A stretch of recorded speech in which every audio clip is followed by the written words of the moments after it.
अस्सलाम वालेकुम नाजरीन, मैं हूं आपकी होस्ट लाइबा शाहिद और आप देख रहे हैं नवा इंसान। नाजरीन, आज हम बहुत ही अहम मौजू पे बात करने जा रहे हैं। वो मौजू है कि पाकिस्तानी अदालती निज़ाम को कैसे बेहतर किया जा सकता है।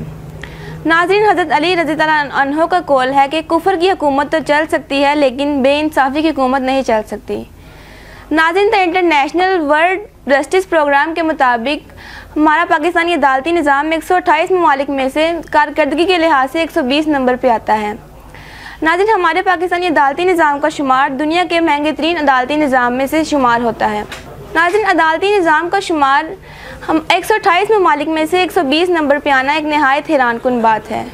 नाज़रीन, पाकिस्तान ट्रेडिशनल सिस्टम इंटरनेशनल की राइटिंग का मुकाबला अगर पाकिस्तान के दूसरे इदारों से किया जाए तो साफ लफ्ज़ों में ये पता चलता है कि बैनुल अक़वामी गैर जानिबदार रहने के मुताबिक सबसे बदतरीन कारकर्दगी पाकिस्तानी अदलिया की ही है। नाज़रीन, किसी भी मुल्क का निज़ाम इंसाफ वो रीढ़ की हड्डी होता है जिसके बलबूते पर पूरा मुल्क खड़ा होता है।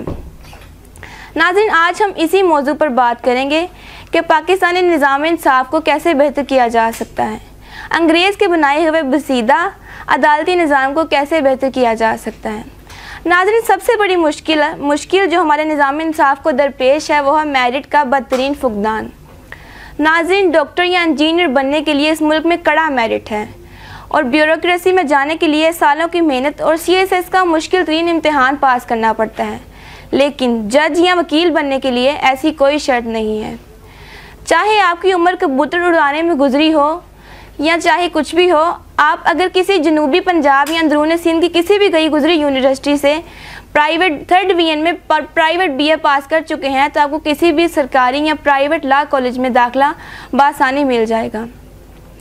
फिर साल में आप कैंटीन में से प्रोफेसर को सारा साल दही बल्ले खिलाएं और आप लॉ का इम्तहान पास कर जाएंगे। अब आप वकील बन चुके हैं, यानी आप बड़ी आसानी से अपने नाम के साथ एडवोकेट भी लिख सकते हैं। अब आप जो मर्ज़ी चाहे गुंडागर्दी कर सकते हैं, कोई आपको हाथ भी नहीं लगाएगा।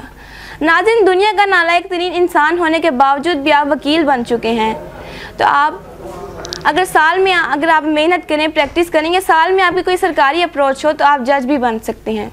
अब आप बिना किसी मेहनत के या बिना कोई इम्तिहान पास किए जज बन चुके हैं।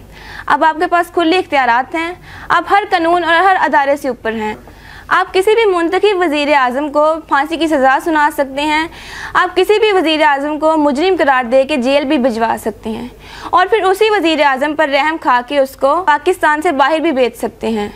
लेकिन इसी दौरान अगर आपकी फैमिली पर इल्ज़ामात लग जाते हैं या रिपोर्ट भी आ जाती है कि आपकी बीवी की लंदन में करोड़ों की जायदाद हैं और इसका कोई हिसाब किताब नहीं है, आप जज हैं, आपकी इतनी आमदन है लेकिन आपके असासे आपकी आमदन से ज़्यादा हैं, तो इसका हिसाब किताब दें। लेकिन आप इसका हिसाब किताब देने के बजाय ऐसा कानून बना लेंगे कि आपकी फैमिली को और आपको कोई हाथ भी नहीं लगाएगा। मुझे बताएं, ऐसे अदालती निज़ाम को क्या कहा जाए। नाज़रीन, अगर पाकिस्तान को बचाना है तो पाकिस्तान को मेरिट और सलाहियत की बुनियाद खड़ा करना पड़ेगा। अगर हमने अपने अदालती निज़ाम को कानूनी तौर पर किसी अथॉरिटी के सामने जवाबदेह ना किया तो यकीन कीजिए इस रास्ते में तबाही के सिवा कुछ नहीं। नाज़रीन, वीडियो अच्छी लगे तो वीडियो को लाइक करें, शेयर करें, हमारे चैनल को सब्सक्राइब करें और अपना फीडबैक देना नहीं भूलिएगा। इसी के साथ ही अपनी मेज़बान लाइबा शाहिद को इजाज़त दीजिए। मिलते हैं अगले प्रोग्राम में, तब तक के लिए अल्लाह हाफिज़।